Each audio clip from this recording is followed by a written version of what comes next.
देखिए पूरी तरह से आप ही लोग के लिए हम रोके हुए न्याय मिलेगा। जी। जो दोषी होगा पूरी तरह से उसकी सत्यता को उजागर किया जाएगा। नमस्कार, आपके साथ मैं रोहित कुमार, आप न्यूज फोर नेशन पर। पटना के चर्चित शंभू गर्ल्स हॉस्टल कांड में आज विजय सिन्हा, बिहार के डिप्टी सीएम हैं, वो पहुंचे हैं पीड़ित छात्रा के घर, जिसकी पटना के अलग अलग अस्पतालों में इलाज होते होते मौत हो गई। इस मौत को संदेहास्पद बताकर के परिवार वालों ने सबसे पहले विरोध शुरू किया। विरोध के बाद परिवार के लोगों ने कुछ आशंकाएं जताई।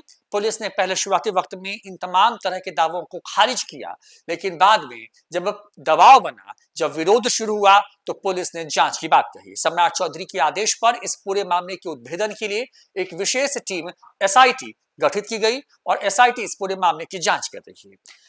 कई दिनों से एसआईटी के कार्यशैली पर उनके जिस तरीके से एसआईटी जांच कर रही है, उस पर सवाल खड़े किए जा रहे हैं। बिहार के डीजीपी तक को चिट्ठी लिखी जा रही है।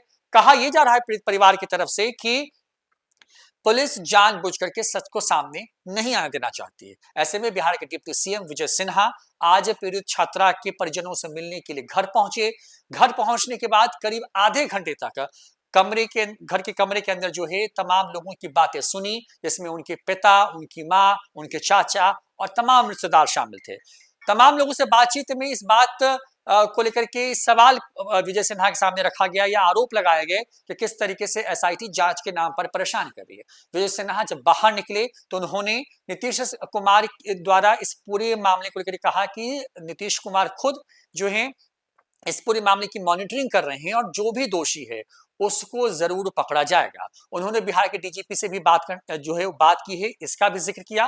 विजय सिन्हा कहते हैं कि उन्होंने बिहार के गृह मंत्री सम्राट चौधरी से भी बात की है और हर कोई इस बात को लेकर के जो है संकल्पित है कि जो भी लोग इस पूरे मामले में दोषी हैं उनको सबके सामने लाया जाएगा। उन्होंने कहा कि एसआईटी के ऊपर जो है बिहार के मुख्यमंत्री का प्रेशर है कि हर हाल में जो सच है वो सामने आना चाहिए। एसआईटी जांच कर रही है। उन्होंने भरोसा जताया है कि बहुत जल्द इस पूरे मामले का खुलासा होने वाला है। क्या कुछ पीड़ित परिवार से मिलने के बाद बिहार के डिप्टी सीएम विजय सिन्हा ने कहा, आपको सुनवाते हैं। देखिए पूरी तरह से आप ही लोग के लिए हम रोके हुए न्याय मिलेगा।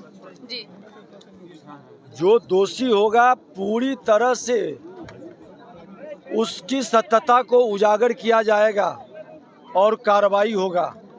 सरकार सजगता के साथ बिहार के मुख्यमंत्री नीतीश कुमार जी के निर्देश पर पूरी जांच हो रही है और इसको हर हाल में उजागर होगा। जो सत्यता अभी डीजीपी के नेतृत्व में ये जांच कमेटी चल रही है और हर बिंदु पर पूरी जांच की जा रही है।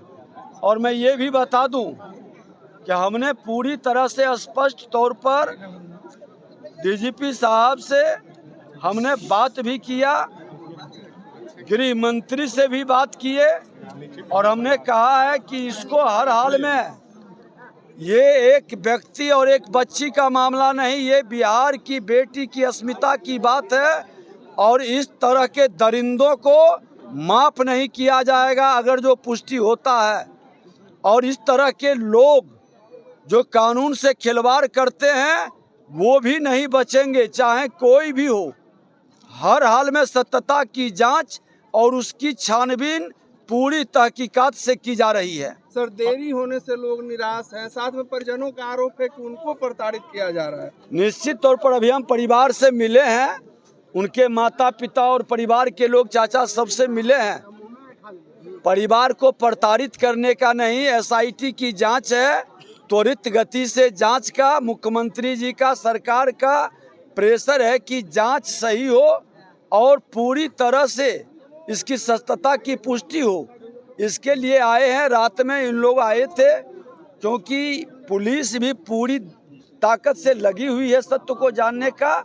परिवार को परेशान करने की मंशा नहीं है और अगर जो उस तरह के मानसिकता के लोग कोई होंगे तो वो बचेंगे नहीं, वैसे लोग पर भी कार्रवाई होगी। जांच की भी मंशा है सरकार की, चूंकि अभी एक जांच हो रही है, इसको भटकाने का हम लोग प्रयास न होने देंगे, जांच को आने देते हैं जांच की सच्चाई, क्योंकि डीजीपी पिता से भी बात किए हैं, हम लोग भी पूरी चीज पर नजर रखे हुए हैं और इस सत्य को उजागर करके हम लोग रहेंगे। सर, बीजेपी के वरिष्ठ नेता के बेटा का हाथ होने का बात पप्पू यादव बात कह रहे हैं कि बीजेपी के वरिष्ठ नेता के बेटा का हाथ है इसमें। मैं तो उनके द्वारा बता आरोप दिया, लगाया जा एक रहा चीज है। बता देते हैं, कोई भी अपराधी होगा, जी, कितना भी बड़े पहुंच के होंगे, नहीं बचेंगे। ऐसे मानसिकता के लोग हम लोग बख्शेंगे नहीं।